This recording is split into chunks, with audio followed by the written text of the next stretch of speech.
On the 12th of May 2025, the Home Office published a policy paper, also known as a white paper, which explains and tries to highlight the government plans towards controlling immigration into the UK. So, such that immigration allows growth, but is also well controlled and managed.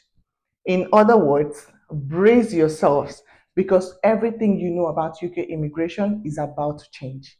Well, hello, my people. Welcome back to my YouTube channel. My name is Chioma Aderi, and if you're new to the channel, you are welcome. I'm happy to have you here. If you're a returning subscriber, a big thumbs up to you. Thank you for coming back.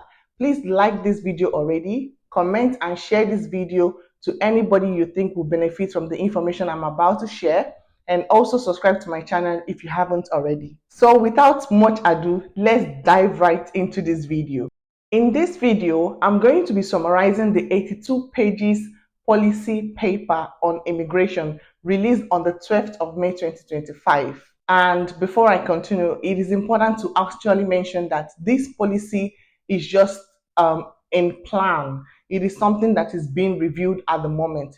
The laws and everything that I'm going to be mentioning is not set to begin right now. It is still in process of being reviewed and implemented. All right, so there are 5 main areas of reform that has been highlighted by this new policy. The first area is in the area of skilled worker visa. Skilled work visa was introduced in the UK in the late 2020s, and it involved a work visa requirement for EU nationals and also a reduced skill threshold for skill work. I will explain. There's something called Regulated Qualification Framework, RQF. And this is like a system that the UK uses to classify or categorize jobs based on their difficulties. So a job or any job or occupation that requires RQF of 6 and above is classified as highly skilled or highly difficult jobs. Example of these jobs is like architects, physiotherapists, some of the jobs in healthcare, not all, like managers of care homes, lawyers and construction workers, and so on and so forth. And then jobs requiring RQF of below 6 and low skill jobs. So before now, the skilled work visa the requirement was reduced from RQF 6 to 3. So anything from 3 and 6 can actually be employed as a skilled worker. But now they are going to be changing these requirements back to 6 and above, meaning that if you're going to be coming through the skilled work visa, you would have to be an undergraduate or a graduate just in that field above secondary school. So guys, let's brace up.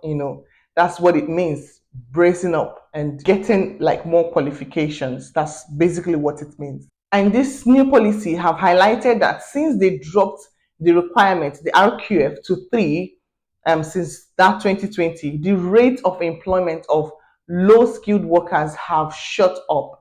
Like it has increased drastically, and also the workforce of the UK residents dropped as a result as well. They don't have highly skilled workers as much as they have low skilled workers. So to cut the long story short, they are going to stop international or overseas recruitment of skilled workers. So no more care visas, no more skilled healthcare visa for overseas candidates.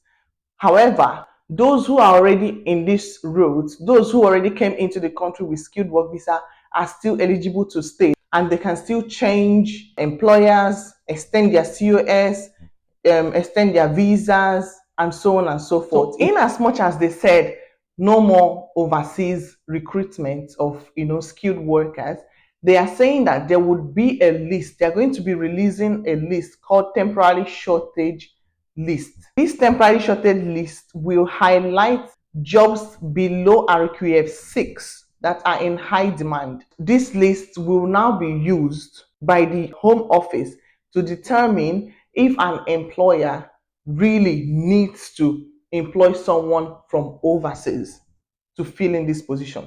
And before an employer would employ somebody from overseas, the process is not just the same. The employer has to prove that they've tried to train the UK residents.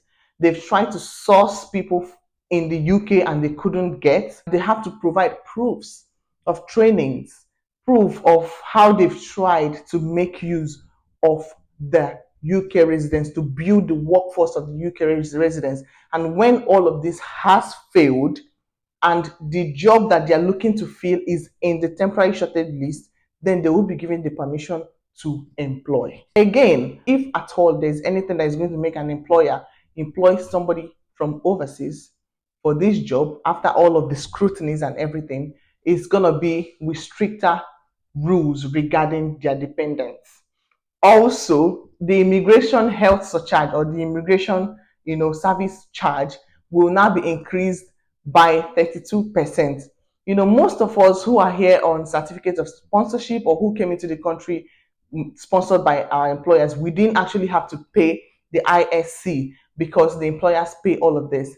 But some people actually have to pay this ISC. And now they are saying that this ISC will be increased by 32 whooping percent. Okay.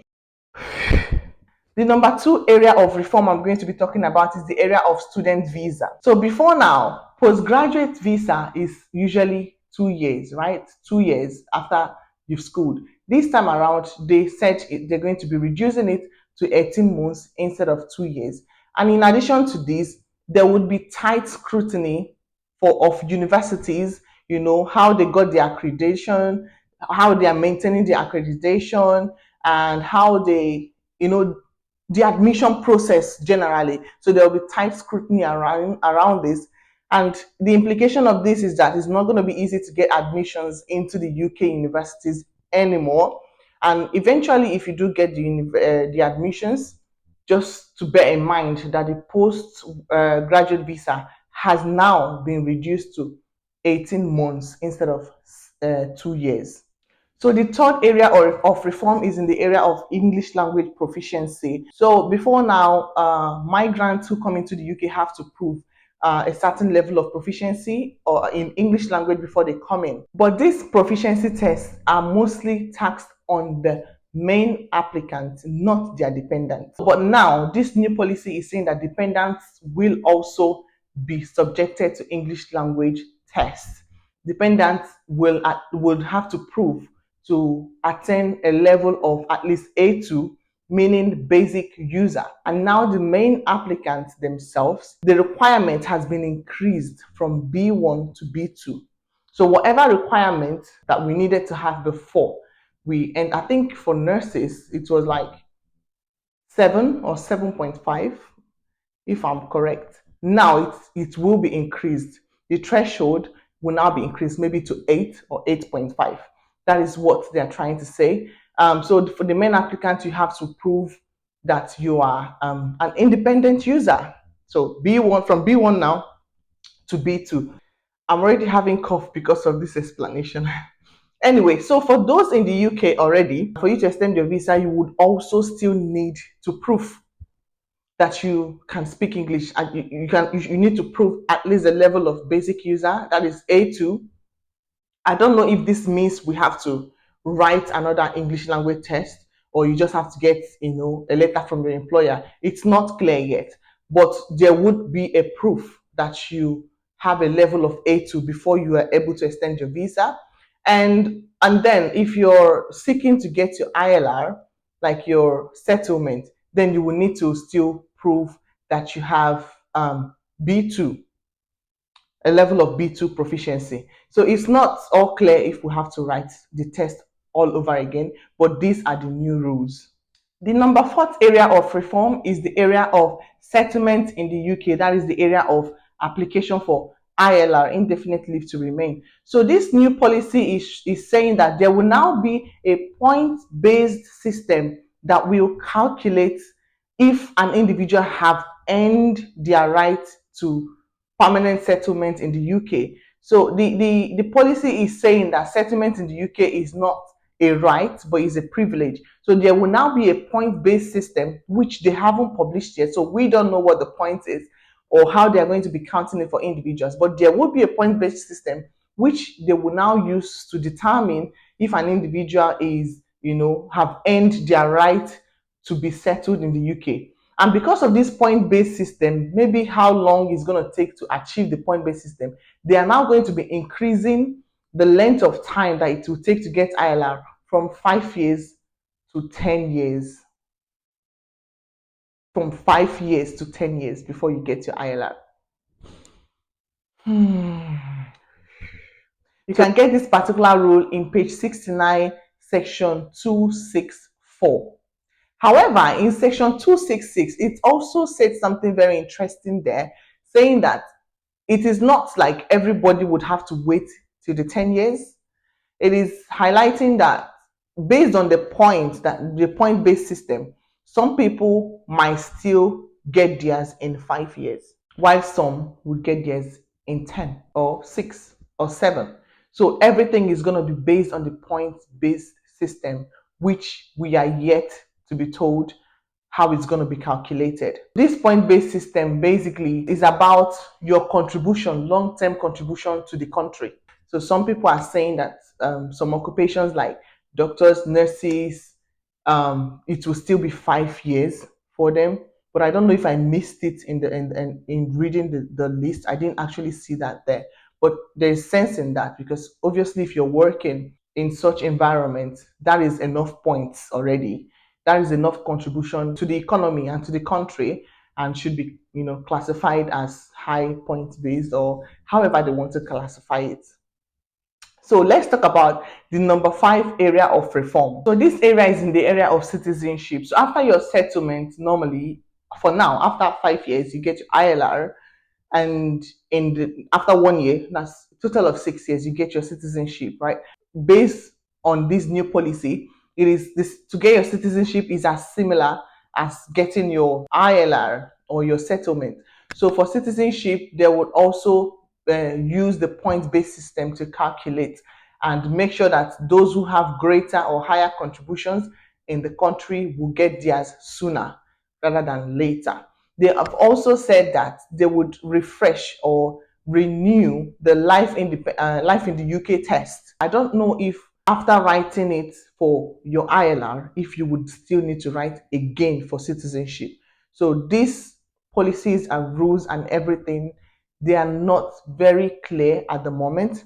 It is still a motion. It is still a moving motion, a plan in progress, and they haven't stipulated a time when they are going to implement it or start or kick it off.